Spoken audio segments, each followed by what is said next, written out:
วันเมื่อไหร่ก็เป็นวันทนสิบปีพุทธศาสนา2 หิงหาปัก68 วันปีสุราสังกราชา1386 โตเดิน12ใหม่8 คำปีคิดวันที่10เดือน10ปี2024แล้วก็เฮาที่ไหนมาซับเลี้ยงในตอนการ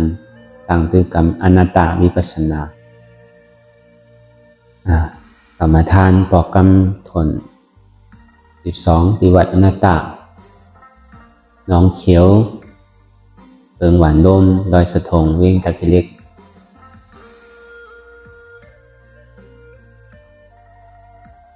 รายการอนัตตาวิปัสสนากรรมฐานนั้นนี่ก็เรานำขาไปกดขาขวาทับต่างขาซ้ายก็ไหลนั้นขาซ้ายทับต่างขาขวาก็ไหลมือ2 ขอนต่างไว้เนื้อตากเฮาพยายามในเกาะไว้ตัวเฮาซื้ออย่าไปเคียงอย่าไปย่านนะ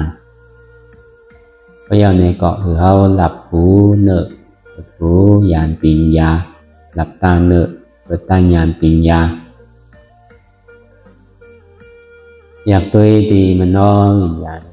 อาใจที่อันเฮาผู้นั้นอะไรเสียอันเตียนมันเกิดขึ้นมานั่นในเกาะคือเฮาหมอว่างเป็นอนัตตาอ่อนตั้งเฮาไปหันเจ็บไปหันทุกขะไปปองใจอนัตตาเตือนในเกาะเพื่อนิยมถือใจเขาออกตั้ง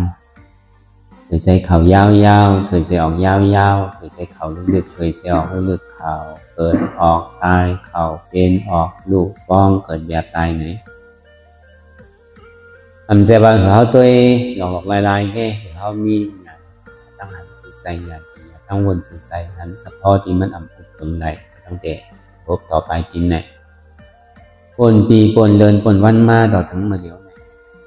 อายุอาสาเข้าในก่อนนำมาตั้งเท่าก่อนนำมาซ่อมตั้งเปลี่ยนก่อนนำมาซ่อมถึงนี่สุดท้ายมาในก่อนตาย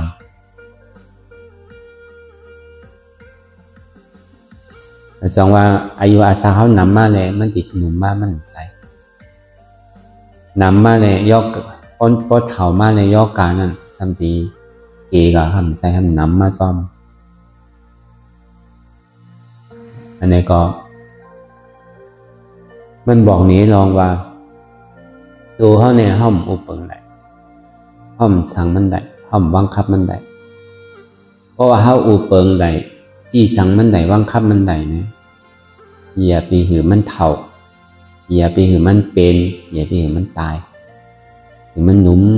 ห่างดีห่างงามไว้เป็นอายุอาศัก16-18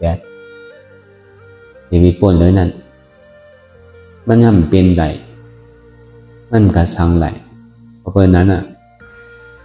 มันใจของเฮาเตเนี่ยอีเตมันก็ไขหัวมีอันใดเรียนเฮากว่าจี้สั่งเลยแต่อุปเปิงว่างคับมันได้พอมันเข่ายาวเนี่ยอย่าพี่ออกขึ้นก็มว่าอะไรพอมันออกไม่ยาวอย่าพี่เข่าขึ้นรู้นี่ก็มว่าอะไรพอมันป้องยาวเนี่ยก็อย่าพี่เวียบเลยพอเวียบยาวอย่าพี่ป้องขึ้นรู้นี่ก็มว่าอะไรสองว่าพอเมื่อไรเลยมันเข่ายาวมันออกป้องยาวมันเวียบขึ้นก็หัวมันติดตายพอตายก็หัวที่เกิดเพราะนั้นในตั้งหลังปนมากนั่นก็มันมีลองเกิดลองตายที่ตั้งหนานั่นก็สำเร็จเลยตายทั้งนั้นเพราะนั้นอันเฮาเลิกเฮาเลิกเกิดไหลเฮามาเกิดเป็นสังนั้นเฮาเลิกตาที่เกิดไหลด้วยการเฮาเลิกเกิดไหลด้วยการเฮาที่เลิกเป็นในเลิกไหลเส้นตั้งอันที่มันปันเฮาไว้มีหาเส้นก็ดีกว่าตั้งเส้นได้ในเส้นตั้งเหตุเฮาปันขึ้นลงๆในมี4เส้นตั้งตาที่เฮากว่าตั้งหนาปอกขึ้นตั้งหลังนั่นมี1 เส้นก็เพราะนั้นไหน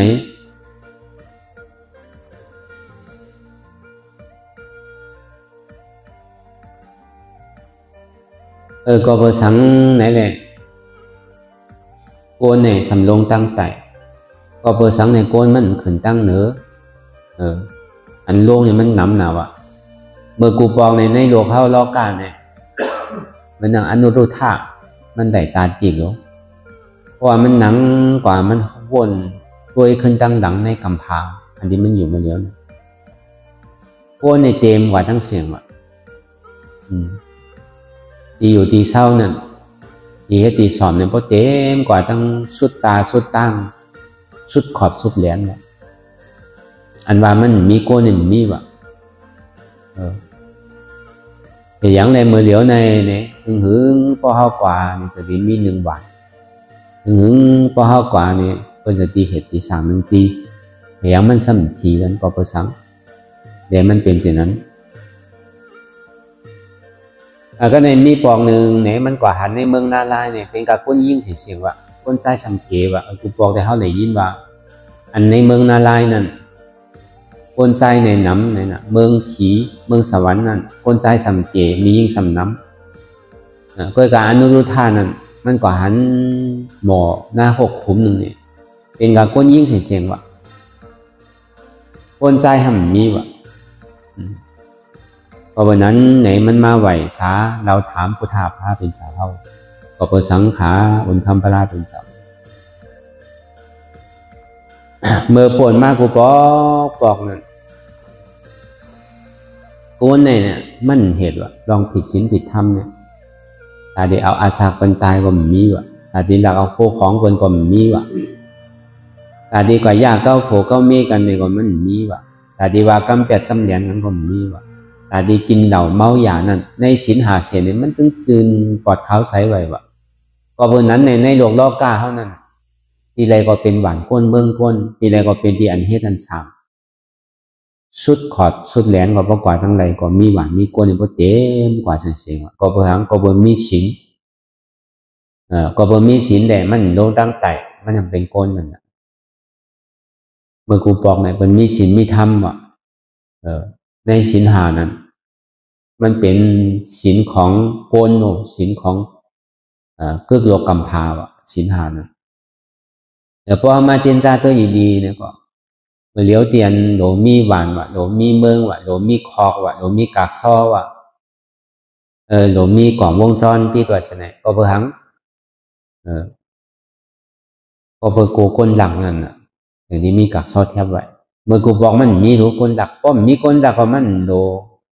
หมายใจอะว่าโคของในเฮือนเฮามันติหายโคของในหวานเฮามันติหายโคของในหวานเฮามันติหายนี่ก็มันหมายใจสังโคก็ย่ำล้อมก่อนตีไผตีมันก่อน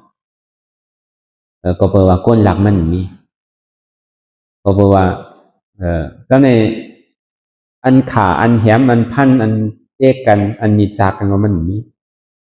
พอเป็นสิ่งนั้นก็มันมีอันที่เป็นตำรวจทหารจะเนี่ยเป็นลูกศึกเป็นเย่จะเนี่ยมันโลอ่ะมันมีว่ะอันมีซึกมีกล่องมีเลี้ยวนั่นเนี่ยก็เปิดดอกเกตเคเปิ้นจังมาพันมาขามาแหมเฮาก็ห้อมเหตุตัวเฮาก็ไม่ได้เพราะเปิ้นนั้นเนี่ยมันผิดศีลเนี่ยเป็นอย่างนี้มีซึกได้บ้างเพราะว่ามันผิดศีลปาณาติปาตาอันบ่เอาอาสาคนตายนั่นมันก็จำเป็นว่ะโดมมีกล่องมีนาสังอ่ะโดมมีซึกมีเสือสังอ่ะเงินคำนั่นโดเอากักซ้อใส่อ่ะมันมีไผมาหลักเอาคนเอาพอมันมีศีลเนี่ยมันมีว่ะลองเอาไข่มีใจไข่หลักเปิ้นมีใจไข่อาสาคนตายน่ะการมีสุมิสาจาราเนี่ยก็ห้ามป้อหลุดแหล่งหายใจอ่ะลองโผลองมีกว่าตั้งไรเมื่อตั้งไรก็ดูว่าเป็นจังไม่อยากโผอยากมีเอาอ่ะกฎหมายอุปเตนั่นก็มันจำเป็นต้องมีว่ะแต่พออยู่ในศีล5 เสียนเอากฎหมายของศีล5 เสียนเนี่ยเป็นเปิงหลวงมันพออยู่จำศีล5 เสียนไรเนี่ยก็มันดูว่าเป็นเมืองเก่าเมืองเขาเมืองเมื่อมันดูมีวัดไว้มันดูมีพาสปอร์ตมันโดมีว่าเขตไผเขตมันเมืองไผเมืองมันโดลองอันแปดแหลนมันก็เพราะว่ามันผิดศีลผิดธรรมนั่นเพราะมันมีลอง8 ลองแหลนนี่ก็มันก็โดมีอุปเดกฎหมายบ้านเมืองก็อยู่ในศีล5แหละลองอันกินเราเมาหยานั่นก็เหมือนสิ่งนั้นต่างๆมันโดเอากฎหมายอุปเดมาเป็นขอวังคับมัน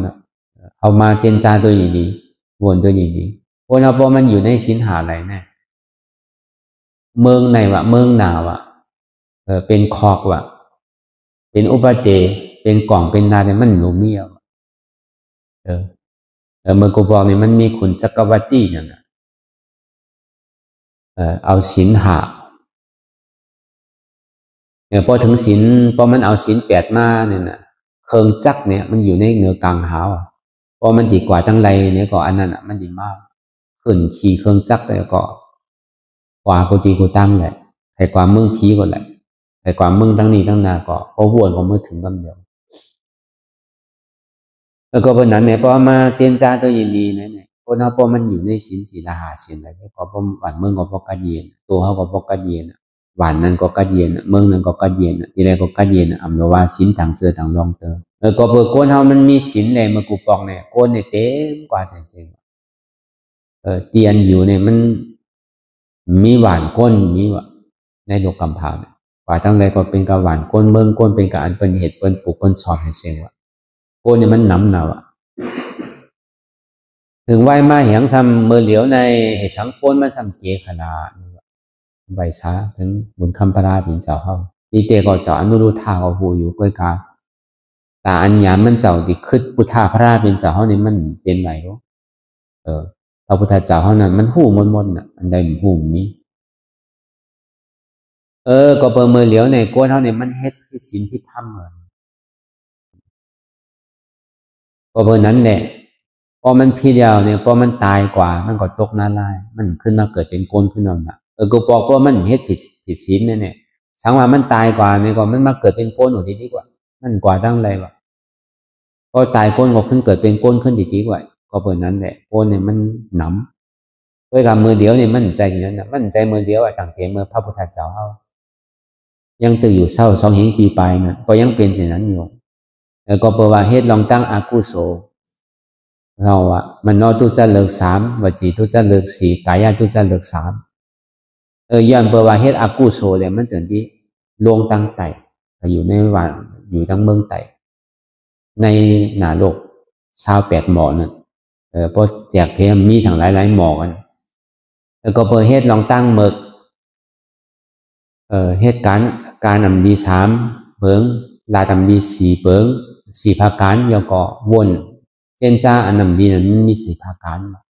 เพราะว่ากายทุจริตวจีทุจริตมโนทุจริตอันนี้ก็เปิดใจวนอำดีชอบลาดอำดีตัวเฮ็ดอำดีวะอันนั้นอ่อนตกลงนาลายวะ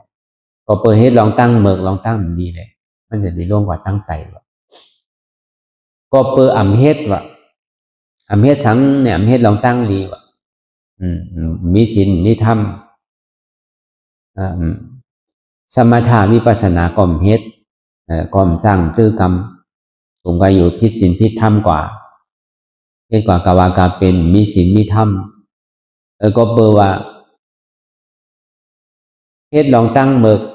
แต่ลงตั้งแต่ก็เบอร์อำเฮ็ดลองตั้งดีแหละมันก็สำลงตั้งแต่นังเก่าก็เปิ่มเฮ็ดตั้งดีนั่นจะได้อ่อนลงตั้งแต่มันมี2 ภาการนังเก่าตั้งดีอำเฮ็ดตั้งเบิกสำเฮ็ดนั่นน่ะมันจะได้ลงตั้งแต่อันก็อยู่ในเมืองสวรรค์นั่นนู้เนี่ยอนุโรธาก็สำขึ้นหันขึ้นตั้งหลังเก่าเนี่ยตัวในเมืองผีเนี่ยเป็นน้ำนางผีขุนผีเขาฉะนั้นก็มีไว้ก็เปิดสังในเขาก็เกิดที่นั่นก็เปิดว่าเขาไหลเหตุตั้งดีไว้ไหลมีศีลมีธรรม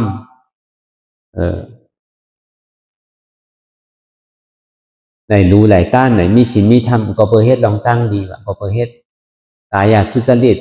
3วจีสุจริต4มโนสุจริต3ว่ะก็เปิดเหตุการตั้งดี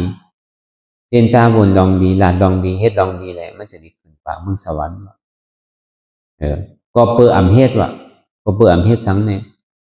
ก็เปิดอำเฮ็ดกระตำพิษว่ะอำเฮ็ดพิษศีลอำเฮ็ดพิษมโนอำเฮ็ดพิษวจีอำเฮ็ดพิษกายานะอันนี้จะได้อ่อนขึ้นทั้งเนื้อหนังเก่าเมื่อกูปอกนั่นอย่างแต่ใน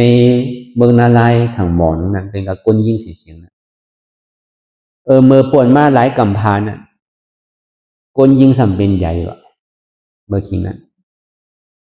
ก้นยิ่งก็สำเหมือนก้นใจวะเมื่อคิงนั้นใครเห็ดซื้อก็เห็ดใครแอลซื้อก็แอลใครเปียวซื้อก็เปียวเหมือนหนังก้นใจเมนั่นบะเมื่อกูบอกอันนั้นก็สำเป็นมียิ่งใจโผอ่ะอันไหนสังอินก็ใจโผอ่ะกะหาโหหาพื้นเนี่ยกะหาขายเลย พอปอกมาหาปัดหาเถี่ยวของแน่ปัดเถี่ยวเถี่ยวกาขายเฮ็ดไทยเฮ็ดสวนเฮ็ดหน้าสักเสือผ่าโคเลี้ยงเลี้ยงดุกเลี้ยงหลานนั่นเป็นโต๊ะก้นใจเสียงว่าเมื่อกัดนั่นแต่ก็เพิ่นนั้นก้นยิงซ้ำเฮ็ดเหมือนก้นใจว่ะก้นใจซ้ำเฮ็ดเหมือนหนังมียิงว่ะมันก่อมจังหวะแล้วเนาะกลับอะไรกลับนั่นน่ะแต่พอเป็นสิ่งนั้นมาเนี่ยถึงที่เขาตายมันเนี่ยเขาก็ตกหน้าไล่เสียงยิงน่ะเปิดเขาขนับโผเขาปนนี่แหละมันหน้าตีไผหน้าตีมันหู้นั่นน่ะแล้วก็เพิ่นนั้นเนี่ยก็อยู่ในหน้าไล่หนังเก่าเขาก็ได้ยินว่าในเมืองนาโลกนั่นคนใจในน้ำเมืองสวรรค์นั่นผู้หญิงเนี่ยสำน้ำเนี่ยอันนี้เขาก็ได้ยินอันเนี้ยเจ้าอนุรุทธะกับหันมาเนี่ยในนาโลกหมอหนึ่งครับหมอหนึ่งนั่นสำมียิ่งในน้ำนะคนใจสำมีว่ะคนใจในเกนะว่ะมันก็ปิ่นพ้นกันสินั้นน่ะมันจังหวะโลกกาบไรกาบนั่นเมื่อไรมือนั่นอันนี้ก็แปลว่าเจ้าอนุรุทธะเนี่ยมันหันมันไหลตาติดนะมันก็หันขึ้นตั้งหลังกลมาในนาโลกนาลายเนี่ยมันมีหลายหมอกอยู่จื้อก้อยเนี่ยก็มันก็หูหันไหลแล้วก็เบอร์นั้นพระพุทธเจ้าเฮาจะดีซับแรงเนี่ยมันว่ามันมีหลองมีตังมันก็เบอร์นั้นอันเฮามาเหตุการณ์ตลาดนั่นในเกาะอันนี้บอกว่าเสียงตั้งโอนเฮาเนี่ยมันมีหาเสียงพอเฮ็ดลองตั้งเมิกลองตั้งอันนั้นดีเฮ็ดลองตั้งดีมันดีลงตั้งแต่เป็นหวานเกิดเมืองนอนเฮาสตรีสันเปตาเพศสุรากายนารายพอเฮ็ดลองตั้งดีมันสำเกิดติดขึ้นปิ่นพ้นกันนะพอเปิดเฮ็ดเฮ็ดทางละพอเปิดเฮ็ดตั้งดีมีศีลมีธรรมก็เปิดเฮ็ดลองตั้งเมิกอันผิดศีลผิดธรรมนั่นมันจะดีขึ้นเกิดเป็นก้นขึ้นว่าพอเฮาไหลดูไหลต้านเฮาไหลจอยเด้อก้นตั้งน้ำใจว่าไว้ใจโตเจ้าเก่าห้างก้อยในหนาเฮิรนเจ้าเก่ากันใจเฮ็ดปุญตาการเผยแผ่เฮ็ดปุญตาก้นตั้งน้ำคือเปิ้นไหนก็เย็นเจริญโดยเมตตากรุณามุทิตาใช่ไหมแล้วพอเป็นสิ่งนั้นมาเนี่ยก็กรรมศีลก็ทำกรรมโยนั่นน่ะศีล5ก็เอาศีล8ก็เอาใช่ไหมเนี่ยอันนี้ก็ถึงที่ตายมาเนี่ยก็ขึ้นเกิดเป็นก้นสูงเลยเป็นก้นก็สำกับเกิดขึ้นเมืองสวรรค์อันนี้เป็นเส้นตั้งเส้นหนึ่งเส้นตั้งแต่ที่เกิดเป็นก้นขึ้นมีเส้นหนึ่งเส้นตั้งแต่ที่เกิดขึ้นเมืองสวรรค์มันมีเส้นหนึ่งแล้วในเส้นตั้งแต่ที่ขึ้นกับเกิดเมืองรูปะอรูปะเมืองพรหมนั่นรูปะพรหมอรูปะพรหมนั่นเอาตั้งแต่ปัทมาสารทุติยสารตติยสารจตุธาสารถึงรูปะอรูปะเนสัญญานาสัญญายตนาคนอันนี้ก็ที่ไหนเหตุสมถะ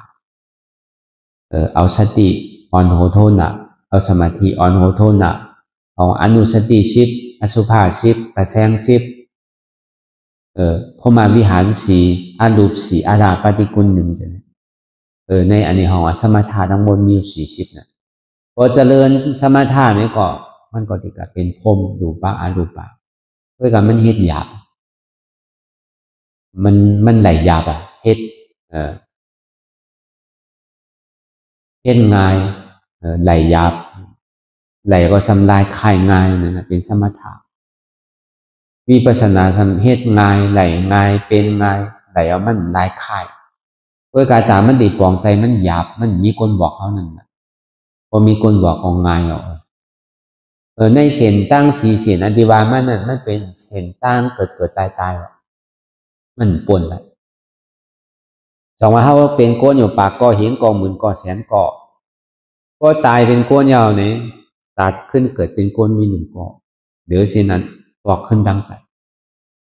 ผีเทวราเขาก็เหมือนกันเทวราเขาก็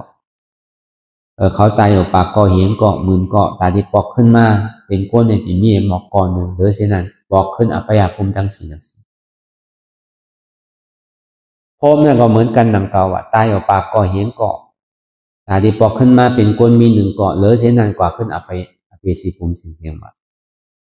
จังว่ามันเป็นที่อันใบว่างใส่ไหลเตะในชาว6 คงเนี่ยมันไข่เป็นสังก็เป็นอยู่ดี ตามมันดีขึ้นเนี่ยมันหยาบตาที่โลกเนี่ยมันง่ายนะแต่ในเส้นตั้งที่อันปอกขึ้นตั้งหลังนั้นห้องว่าเส้นตั้งอริยาบอกว่าเกิดมาเป็นก้นเพราะเป็นก้นเนี่ยก็คือเป็นก้นพุทธศาสนาอันแจกเพราะว่าเป็นก้นพุทธศาสนาอันแจกแล้วเนี่ยก็ตึงเป็นว่าอริยาก้นพุทธศาสนาอันแจกนั้นเป็นสังเนี่ยยุ่มย้ำขันธาหาเปิงเนี่ยเป็นอนัตตาพุทธศาสนานั้นแจงเลี้ยงตีกันเย็นว่ะอันแจงเลี้ยงอันมันเจ็บแก้นตรงตอนเนสสันขึ้นมาเนี่ยอ๋อมันใจเก่าอนัตตาอันมันตุกขาขันใจน่ะเนี่ยมันใจเก่าอนัตตายุ่มย้ำว่าเจ็บเลยตุกขาเนี่ยเป็นอนัตตายุ่มย้ำว่าขันธาหับภาการเนี่ยมันเป็นอนัตตามันใจตัวเฮามันใจเฮาเจ็บเนี่ยก็มันใจเฮาไล่มันไปไล่ได้เอาไว้กำหนึ่งก่อนยุ่มว่าตุกขาเนี่ยมันเป็นอนัตตาเปินก็มันมีเฮาก็มันมีเขาเนี่ยก็มันมีเก่าเนี่ยก็มันมีอยู่ในนามเลยมีดูเลยมีนามเลยมักตาเฮาหันดูเหมือนเฮากับหันต้นไม้จือมันจือต้นไม้สังเหมือนเฮากับหันก้นก่อนอันนี้มันจือสังอันมันหันก้นนี่เป็นอยู่อันมันหูจักจือนี่เป็นนามมีอยู่ในนามเพราะมันต่างจือต่างเสียงมันใจเป็นปีเงียบว่ามันหูน่ะไอ้ร้องไอ้ยี่ไอ้ช้าไอ้ใช้จะเนี่ยมันเป็นนามเสียงนั้นนะกายสัมเป็นเมียวหือโบสัมเป็นเมียวหือจ้างสัมเป็นเมียวหือมาสัมเป็นเมียวหือหมาว่าเมียวว่าเสียไหนไก่ว่าเสียไหนเป็นเมียวหือไอ้ก็มันมีจือมันเป็นอะไรเขาข่มหูว่าเขาเป็นโบเป็นกายโกนเท่ากับต่างมาเป็นโบเป็นกายไงน่ะเขาสมาเป็นก้นเมียดหรือเปิลเนี่ยนะอันจ่าเป็นเป็ดเป็นไก่เป็นโบเป็นกายเป็นปลาฉะนั้นเขาก็สมว่าเขาเป็นสังเขาว่าเขาเป็นยักษ์ก็เพราะสังหนังมองกินเนื้อเขาเนาะตอนหนังเนื้อเสือก็ยังกินเนาะเพราะมันเอาไหลเนี่ยอีกวันเนื้อโวเนื้อไก่เนื้อหมูเนื้อไก่เด้อพอมีเนื้อเสือยังติดกินก่อนนะเนื้อเสือเนื้อเสือว่าเนื้อจ้างว่าใช่ไหมเนื้องูว่าใช่ไหมเนื้อก้นก็ยังกินขึ้นอยู่มาเกาว่าก้นเนี่ยหายแล้วผีลู่หายแล้วผีอยากก่อนนะเขาก็สมาเขาเป็นผีรูปผีอยากวันน่ะเขาก็สมาเขาเป็นก้นว่ะอันเขาเป็นอาหารของเขานั่นเขาสมาเขาเป็นยักษ์พอเขาหันเขาน่ะก้นเมียวเนี่ยเขาบอกกินเนื้อเขาเนี่ยเขาก็สมาเขาเป็นยักษ์ว่ะแต่ทีเดียมันเป็นลองตั้งต่างซื้อกันมาไล่แกทีเดียตั้งเมื่อตั้งเสียงเนี่ยมันมีอยู่ในน้ำ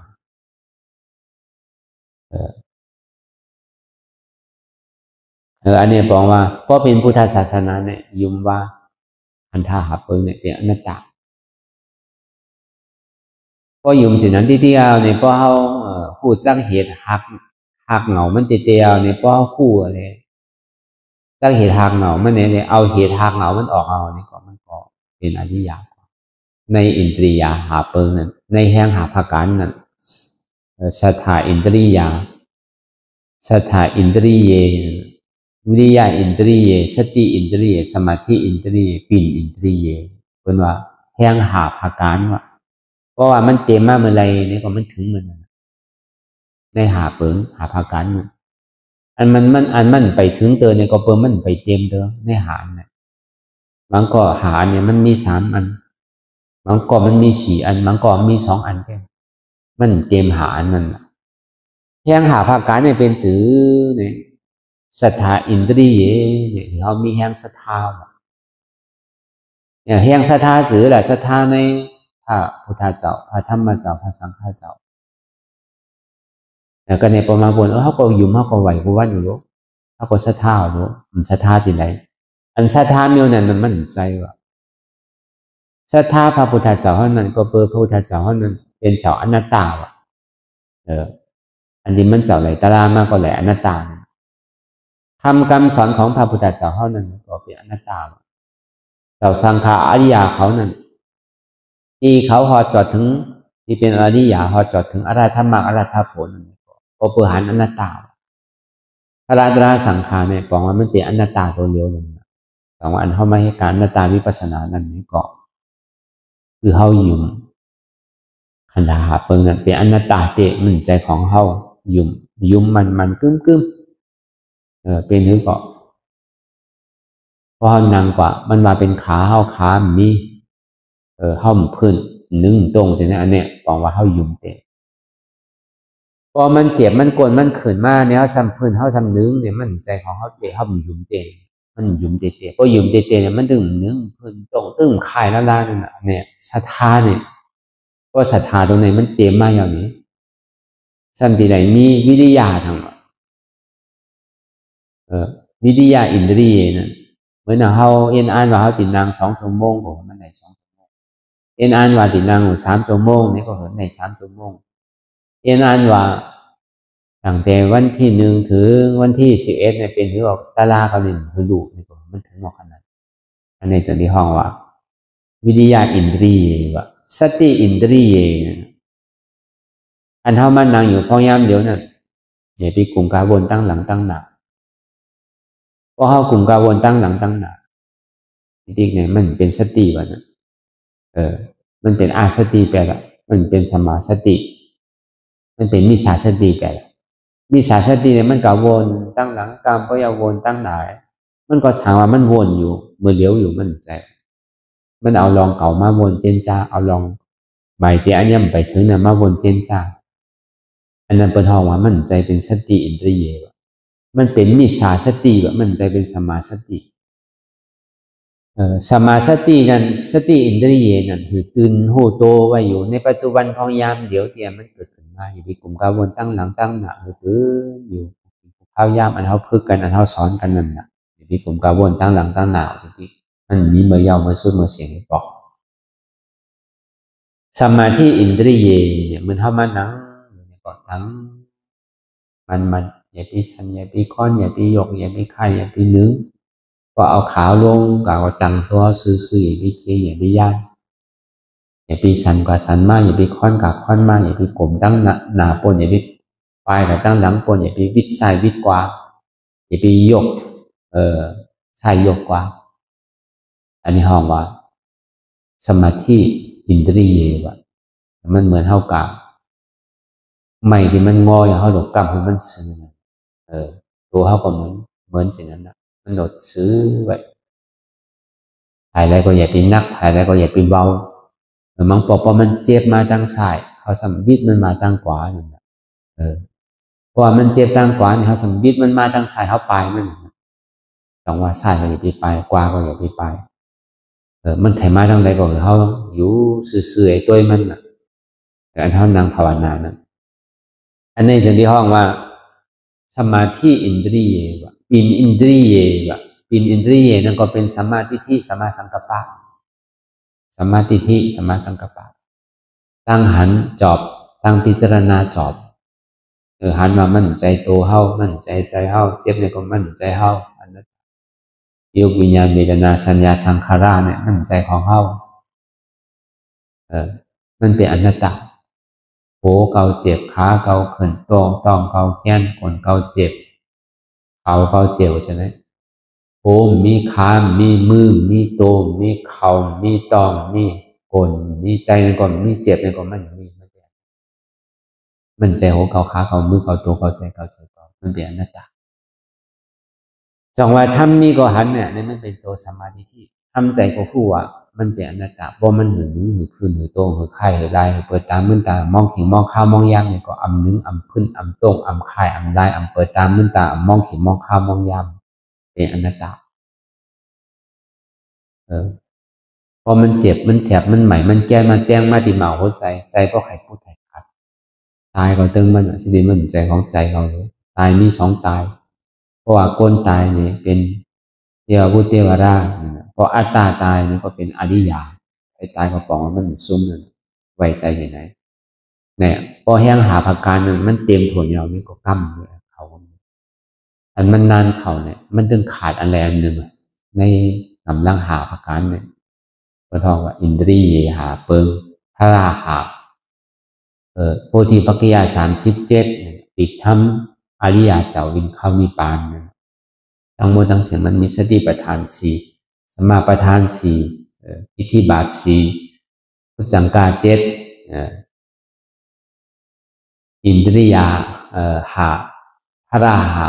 อริยมรรค8 เปิงเนี่ยอันนี้ทั้งหมดทั้งสิ้นนิยม โพธิปักขิยะ37ปิกธรรมอริยเจ้าวินเขาพานิพานอันเขามาสอนมาเพื่อกันอยู่ก็มันก็อยู่ในขอบเขตอันนี้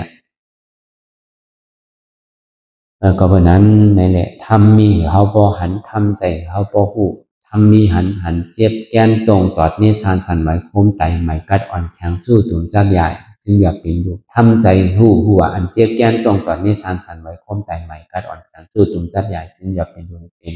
นัตตาทำมีหันหวานใจโหเก่าใจขาเก่าใจมือเก่าใจโตเก่าใจเก่าใจเจ็บเก่าทำใจหูหัวมันเป็นนัตตาหันอยู่ผู้อยู่ยอมหับวางเหตุเป็นอนัตตาหันเจ็บผู้เจ็บหับเจ็บวางเหตุเจ็บเป็นอนัตตาหันทุกขาหูทุกขาหับทุกขาวางเหตุทุกขาเป็นอนัตตาเหตุเจ็บก็เป็นหูเกาเจ็บขาเกาเจ็บมือเกาเจ็บตัวเกาเจ็บใจเกาเจ็บนะเกาทุกขาหรือมันเปิ่นทุกขาหรือเหมือนเกาก็เปิดเกาตรงนั้นก็เอาเกาออกมันก็ยาวเปิ่นนั่นก็มันมีเขานั่นก็มันมีเฮานั่นก็มันมีเกาเนี่ยก็มันมีเนี่ยพอมันมาที่โตก็คือเฮาจุนโตพอมันมาที่ใจก็คือจุนใจพอมันมาที่เจ็บแล้วก็คือเฮาจุนเจ็บอันนี้ก็คือเฮาบ่นยาวๆยามหึงอย่าไปว่าไว้อย่าไปว่าเทิงอันหันก็ดีอันบนก็ดีเห็นมันเก่งกันวนต่อถึงเจ็บนั้นก็สุดวนต่อถึงทุกขานั้นก็สุดถ้าต่อถึงอัตตานั้นก็ตกพุทธขาดกว่าอะไรที่มันพุทธบ่เกิดขึ้นเป็นมานั้นในก็เฮาหมอว่างเป็นอนัตตาไหน